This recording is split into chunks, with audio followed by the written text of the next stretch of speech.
right, so you can see this space is really sad, but my husband finally agreed to give me some kind of area where I could block it off from all of our animals, and the dog doesn't count. So my mom said for my birthday, she wanted to get me raised beds because trying to get through this builder's clay that's in our soil right now, she said it was just gonna take too long and she wanted me to have a great first year.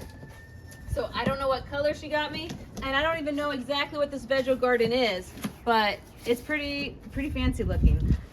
Let's see. Oh, heavier than I was expecting.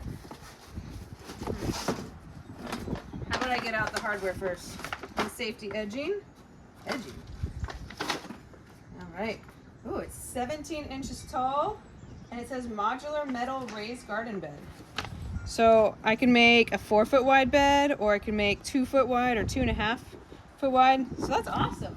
I can't wait to kind of explore with how this is going to work and what I can make this space into. So I think we're just going to get out all these different pieces of metal and then start building it up and keep you guys posted with what shape I finally decide to make.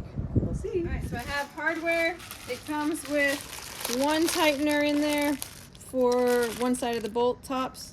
And then I realized, all right, I have 4 curvy parts and some straight parts. So I don't think I can do all the different variations, but I'm still excited for how big this thing's gonna be and what it's gonna look like in the end. All right, each of the pieces have protective film on both the outside and the inside that you're supposed to peel off. They come off pretty quickly and pretty easily. You don't need any fancy nails or anything like that to peel them off. So these are already done. I've decided that in my space, I want it to be long and narrow and not the 4-foot wide. I kind of wanted like a 2.5 foot wide one. So I'm going to be assembling this. In the instructions, it tells us how the top 2 layers are going to have the fancy cap, and then the bottom few layers will have just the normal nut. So I'm going to start assembling. We'll see how it goes, and I'll keep you updated. Okay, I'm on my last one, and I just wanted to show you guys exactly how you put it on. So I took one of the big nuts, put that through on the screw on the outside,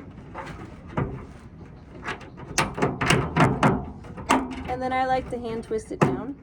And I do both of those big ones first, just to kind of hold everything in place, and then I'll do the bottom.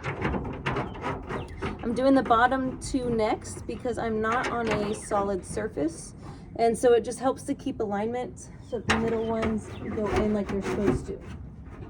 I did not start doing this on the first few panels. On the first few panels, I kind of just started going down, and then I noticed that the bottom was very far off. So, do my last one on the bottom. And I'm just hand tightening these down for now. You can see the tool that I'm going to use to make sure they're fully tight.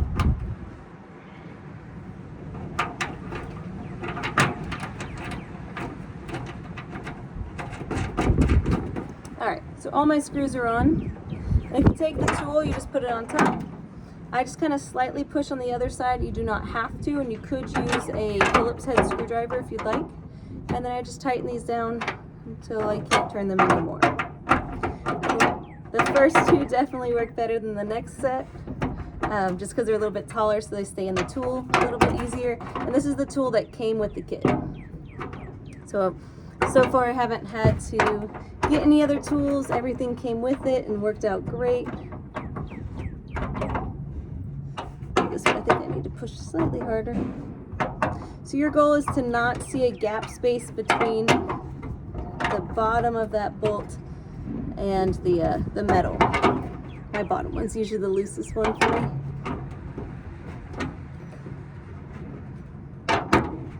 And so if you notice the other side spinning, you always can use that Phillips head screwdriver if you don't want to be pushing with that other hand, or if you'd like to keep your fingers a little bit cleaner. All right, so now that I'm done, I just want to show you all of it. So you can see my entire garden bed is done now. I've tightened all the bolts. I went with the pattern with having it go on the outside over here. It does not matter which one you choose. You can see I accidentally marked up this one because I put it on what I'm calling the wrong way. It's basically just, I couldn't handle having things different. since I went with the 2 foot wide but 8 foot long setup, you do need the bracing rod to go in the 4th hole down from the top. And so what I did is I just took off the inside bolts for each of that one and the one on the other side, and I'm gonna be placing the rod there. After I have that bracing rod installed, it definitely helps the structure, just being an 8 foot long structure. And now I am starting with the edging. So no one wants to get themselves cut on this kind of exposed metal right here.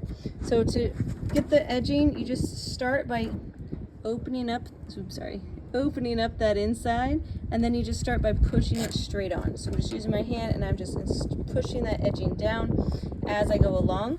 It's a little bit trickier once you get the multiple layers, but then you just kind of wiggle it back and forth and just keep pushing on as you go.